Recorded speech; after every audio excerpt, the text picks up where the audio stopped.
Hello, this is Barbara Gahn Mueller, and I welcome you. I am the host for peacepodcast.org, and you know what peacepodcast.org is about.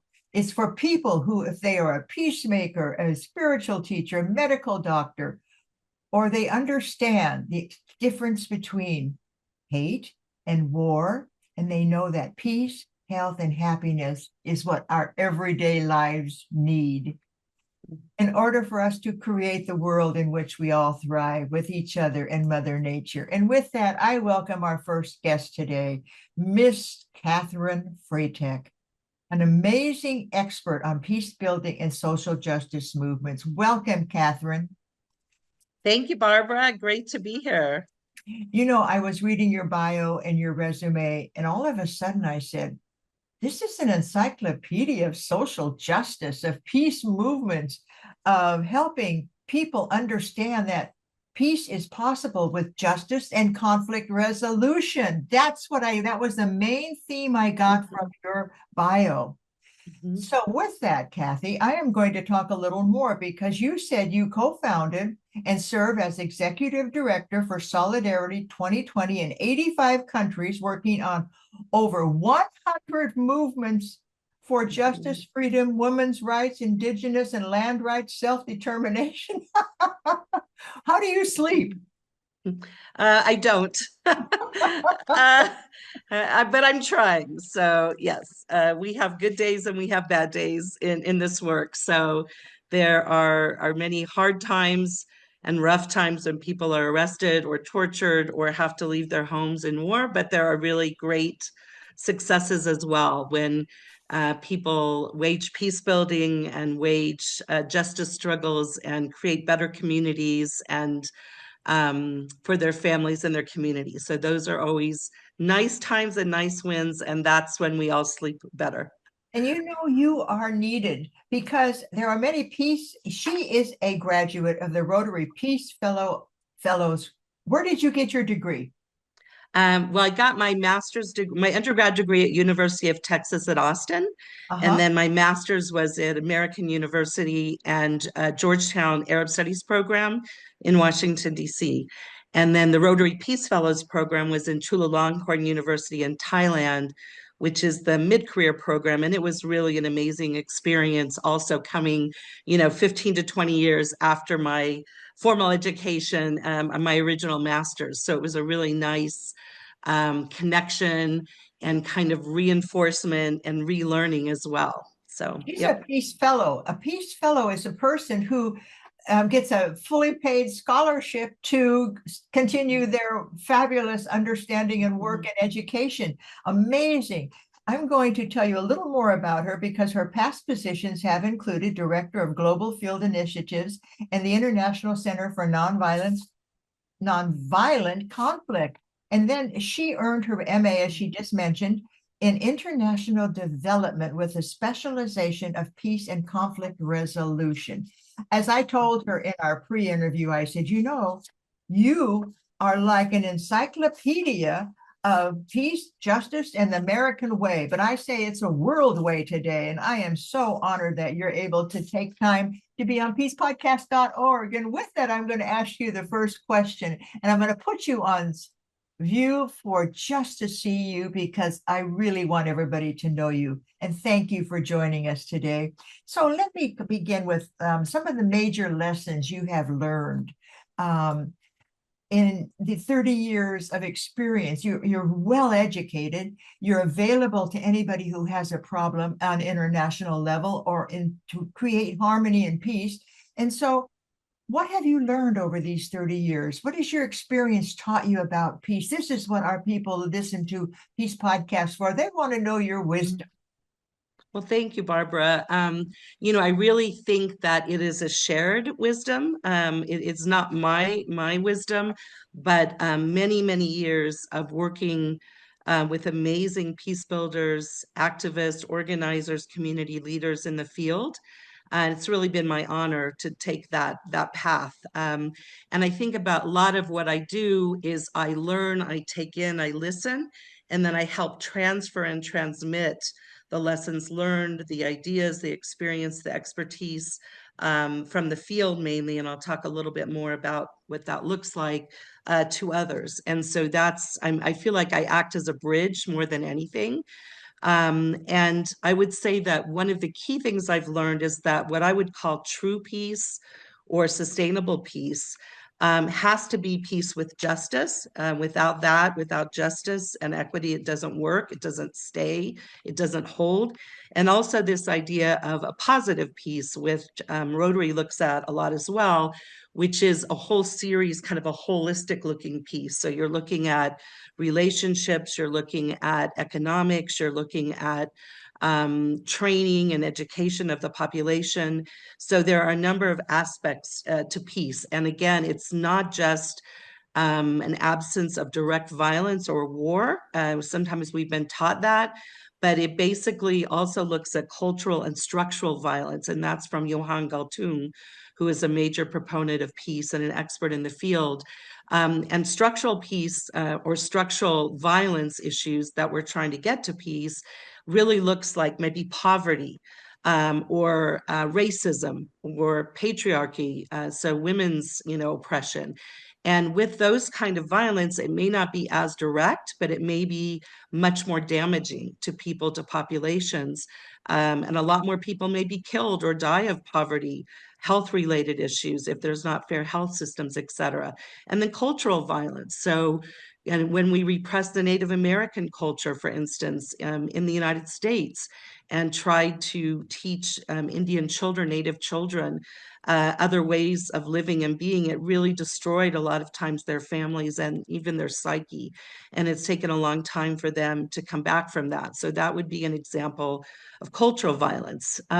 Number two, I would say that most blocks to this kind of holistic, positive peace with justice really come, what I've understood, from major power imbalances.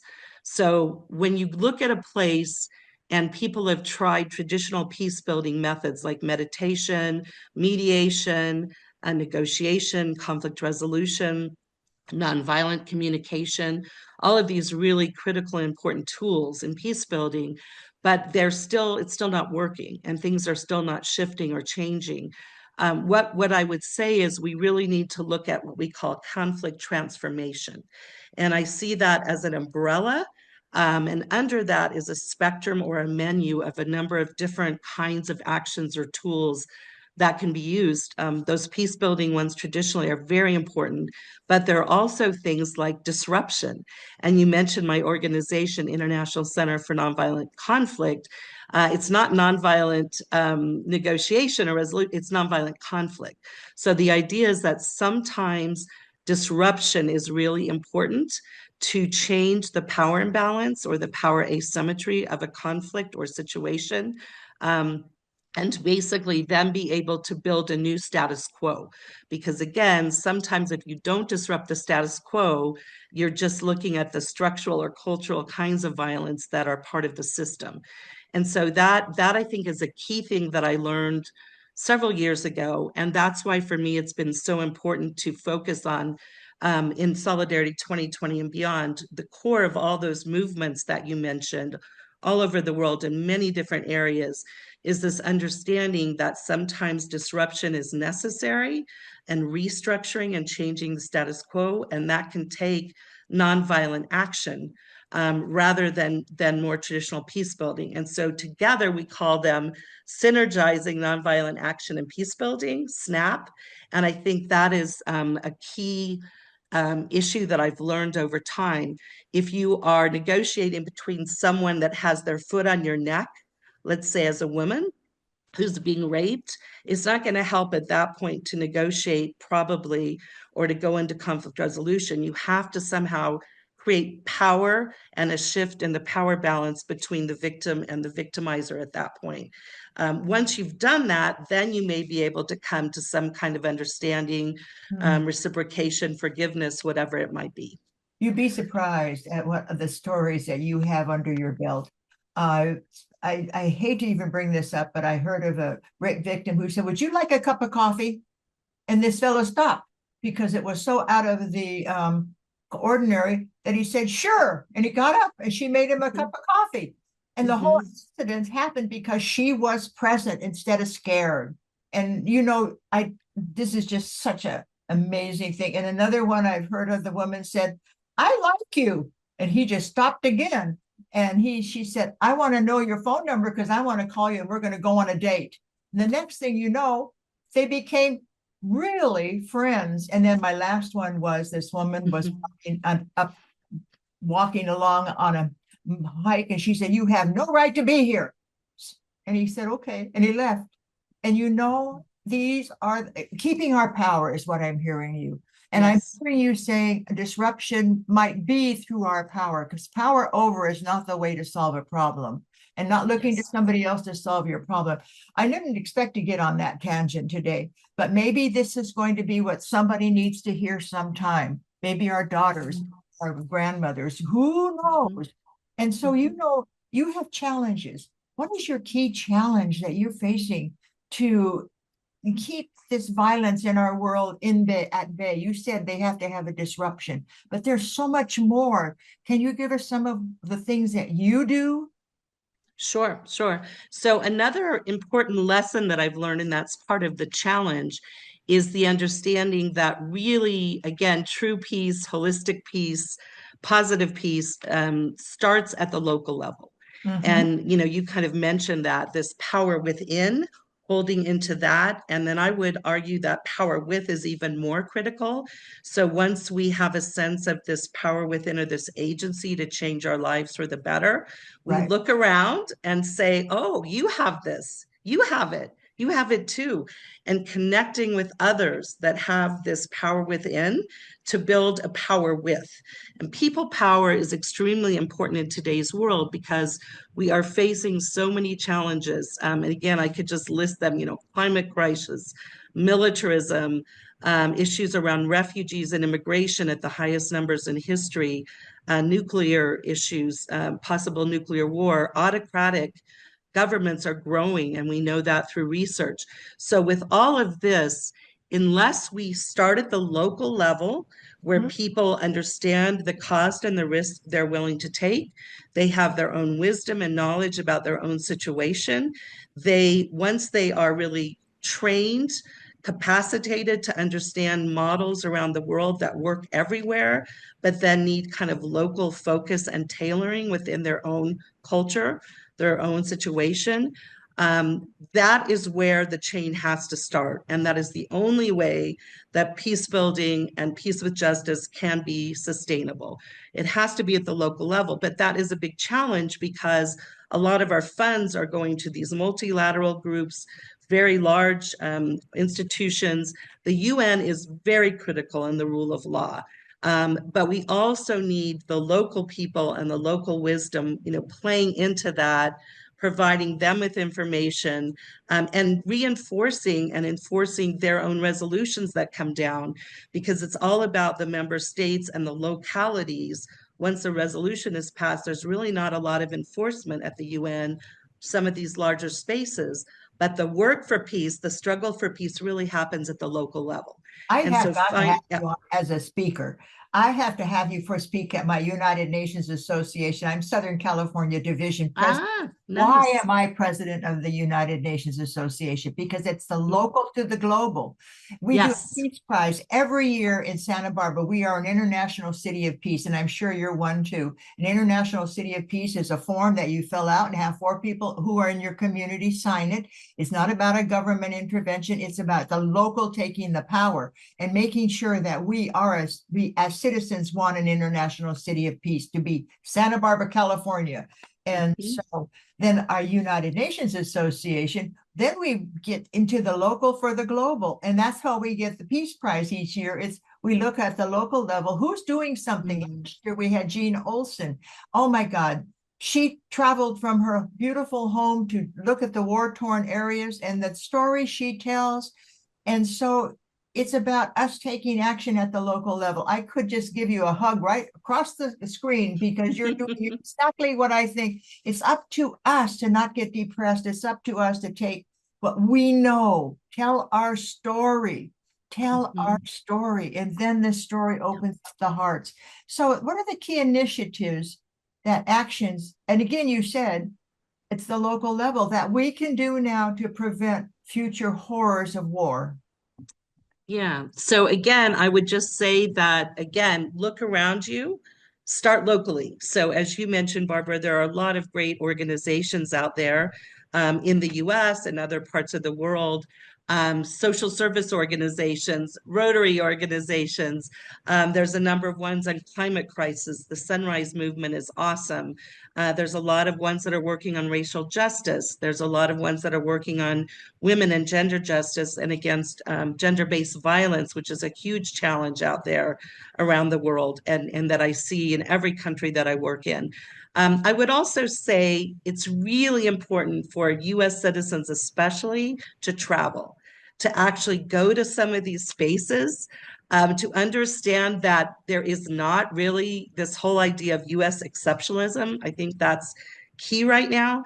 It's not that the US hasn't done amazing things over our history or have amazing people and leaders, but once you travel around the world and meet with other cultures, other spaces in the global north, especially, and the global south, and see those connections, you realize that every culture in every group of people have amazing things they're bringing to the table, have Oh, amazing, amazing. communities, families, extended And families, traditions and and traditions. traditions I that keep traveled them to going. Bali in the early 90s. I was just Mhm. blown away by the number of spiritual sanctuaries and temples. Yes. They had more temples than they had people because they really believe in the spiritual. And I remember the little ladies coming out in the morning and taking a piece of incense and putting it down and putting a banana leaf and then some rice and some food because they wanted to feed evil. They didn't want evil to come in the house. And then that's the way it is. But I have to tell you something. I ran the invitational for La Casa de Maria Retreat Center. And our goal was to become global citizens, right? How do you go from linear thinking to global thinking? And at the end of Mhm. 1 week conference with some of the glorious people like Marianne Williamson, priests, passionate Franciscans, they said, you have to have mentors. Mentors. That's why I do peacepodcast.org. Mm. Not all Mhm. get on airplanes and go to Bali or go to India. I had the privilege of being married to Robert. So we traveled the world and I became a global citizen. But I'm using these podcasts to help the world Mhm. understand that you can become a global citizen by reading. You don't have to get on the airplane so much. You can use your Zoom. You can use your moments when you can find something that excites you about, let's say you want to know everything about Turkey. There's going to be a big Rotary conference in Turkey. And Turkey just had that major earthquake and many Mhm. upsets. Find out more about Turkey. Go on your Zoom call or go on your Wikipedia and find out what Turkey's all about. And you become a global citizen by understanding what they're doing there. Would you suggest that as an idea? Oh, definitely. I would say definitely because again, as you're saying, not everyone can travel, but I do find that many people who can just assume that it's something that they don't need to do or can't learn from.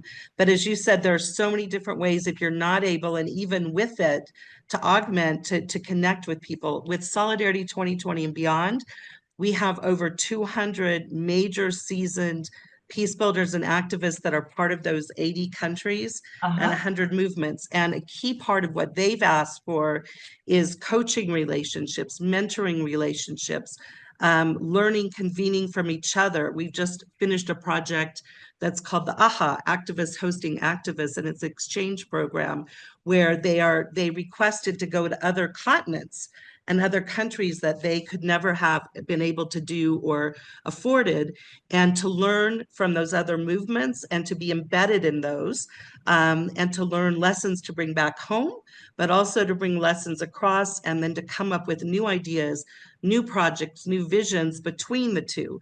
So whether it's between Brazil and Colombia, Colombia and Kenya, we had one from Madagascar to India, Cameroon to India. There's a lot of exchanges going on, and they have said those just extremely valuable. So whether, again, it's a mentor at home, whether it's a mentor or a coach somewhere nearby, or whether you create a pen pal relationship or a connection with someplace in the world.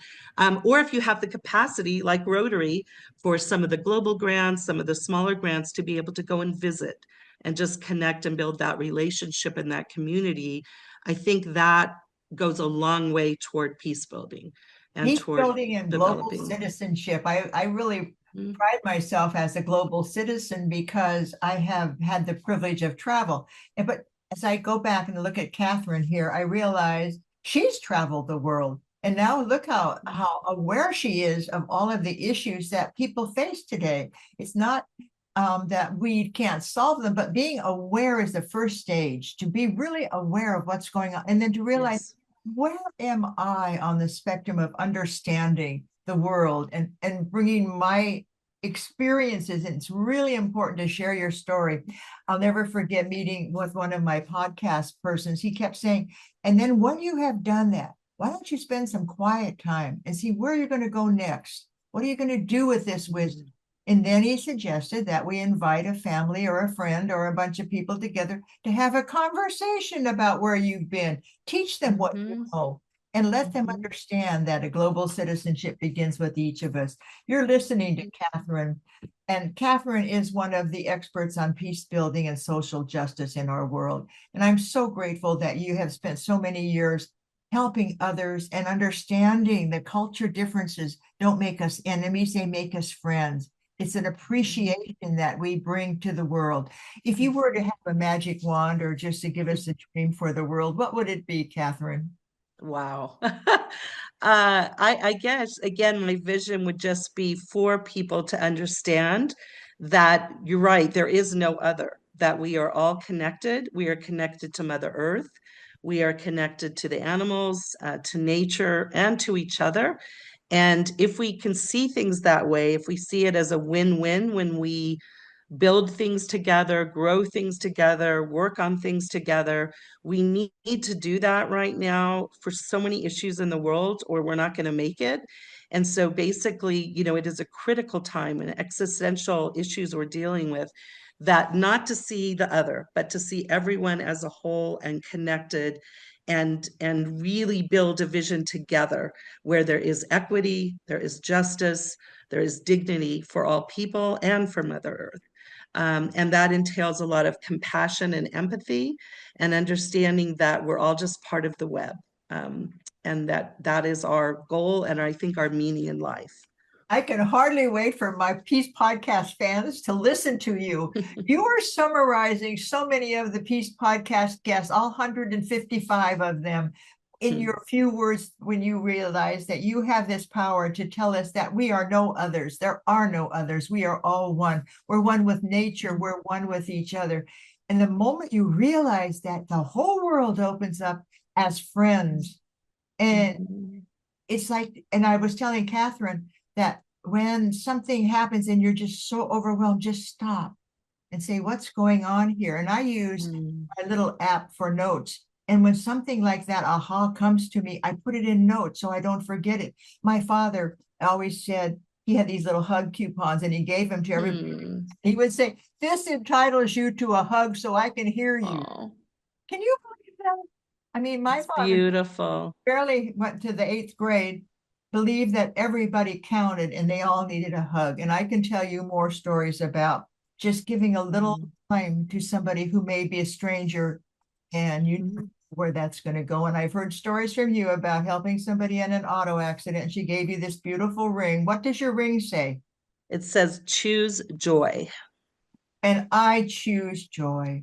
And that's it, Katherine.